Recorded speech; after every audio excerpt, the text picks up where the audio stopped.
भगवान कहते हैं गीता में है कि भाई मान लो किसी साधक ने संसार को त्याग किया तो संसार में नहीं आना चाहता, और बुरे काम करने छोड़ दिए तो वो नरक में भी नहीं जाएगा, और उसके अंदर स्वर्ग में जाने की भी इच्छा नहीं है। लेकिन किसी कारणवश वो अंत समय में भगवान को याद नहीं कर पाया तो वो भगवान के पास भी नहीं जा सकता, क्योंकि नियम है जो अंत समय में भगवान को याद करता है वो भगवान के पास जाता है। तो ऐसे साधक की क्या गति होगी? तो भगवान कहते हैं अर्जुन, मैं अपने भगत की कभी दुर्गति नहीं होने देता।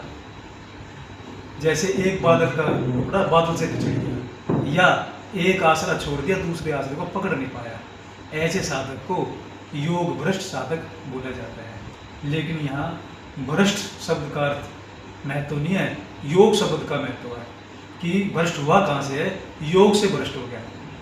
तो ऐसे साधक जो होते हैं वे जो कामना के द्वारा भक्ति करते हैं उनसे श्रेष्ठ होते हैं, क्योंकि भगवान उनसे इसलिए खुश होते हैं कि वे मुझे पाने की परीक्षा में तो बैठे, उन्होंने मुझे पाने का प्रयास तो किया, भगवान इस बात से ही खुश हो जाते हैं। और जो कामना के द्वारा भक्ति करते हैं उनसे वे श्रेष्ठ माने जाते हैं। मान लो किसी ने स्वर्ग के लिए भक्ति करी तो स्वर्ग में तो चला जाएगा, लेकिन वहाँ जब तक ही रहेगा जब तक उसके पुण्य हैं, उसके बाद उसे संसार में वापस आना पड़ेगा। लेकिन ये योग भ्रष्ट साधक किसी भी लोक में, किसी भी उत्तम लोक में कितने ही दिन रहे उसकी भक्ति नष्ट नहीं होती, क्योंकि उसने अपनी भक्ति के बदले में वो लोग मांगे नहीं थे, वो तो वैसे ही चला गया, तो उसकी भक्ति जो की त्यों रहेगी। जैसे भरत मुनि थे, भरत मुनि की मृत्यु के समय अंत समय में अपने हिरण के बच्चे पे दया आ गई तो उनको हिरण का जन्म मिला, लेकिन उन्होंने जन्म लेते ही अपनी माता का त्याग किया और सूखे पत्ते खाए। तो भगवान कहते हैं अर्जुन, ऐसे साधक को मैं श्रीमान जन घरों में जन्म देता हूँ।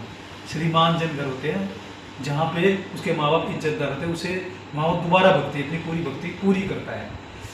और जिसने पूरी तरीके से संसार त्याग रखा था उसे बोला मैं योगी के घर में जन्म देता हूँ, उसके माता पिता ही योगी होते हैं, तो उसको वातावरण योग में मिलता है, वो बहुत ही जल्दी भगवान को पाता है। विष्णु पुराण में नारद जी कहते हैं कि इस संसार में सब कुछ मिलना आसान है, लेकिन हमारे जीवन में किसी योगी का आना सबसे कठिन है।